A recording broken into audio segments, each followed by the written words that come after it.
Raiganj Lions ক্লাবের বিশেষ উদ্যোগ সাধারণ মানুষের স্বাস্থ্য সুরক্ষার কথা মাথায় রেখে পথ চলা শুরু করল নিঃশুল্ক হোমিওপ্যাথি চিকিৎসালয়।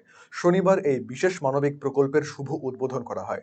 রায়গঞ্জ লায়ন্স ক্লাবের সভাপতি বিপ্লব ঘোষ বলেন, লায়ন্স ক্লাব বরাবরই সমাজের মানুষের স্বার্থে মানবিক কাজ করে থাকে। এবারে তাতে নয়া সংযোজন নিঃশুল্ক হোমিওপ্যাথি চিকিৎসার বন্দোবস্ত। সপ্তাহে মঙ্গলবার থেকে রবিবার পর্যন্ত এখানে পরিষেবা পাবেন সাধারণ মানুষ। বরাবরই রায়গঞ্জ লায়ন্স ক্লাব বরাবরই সমাজের জন্য কাজ করে থাকে।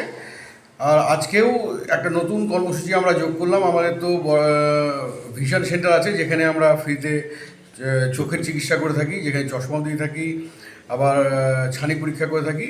আজকে আমাদের ডিজি সাহেব এসছেন, ওনার প্রেজেন্সে আমরা নতুন একটা জিনিস ওপেন করলাম, যেখানে ফ্রি মেডিকেল চেক আপ হবে এবং হোমিওপ্যাথ মেডিকেল চেক আপ হবে। ডাক্তাররা এখানে বসবেন আর এখানে প্রচুর মানুষ উপকৃত হবেন। মহিলাকে আমরা স্টিচিং মেশিন ফ্রিতে দিলাম, যেন তারা নিজেরা ওটা ব্যবহার করে তারা যেন স্বনির্ভর হতে পারে।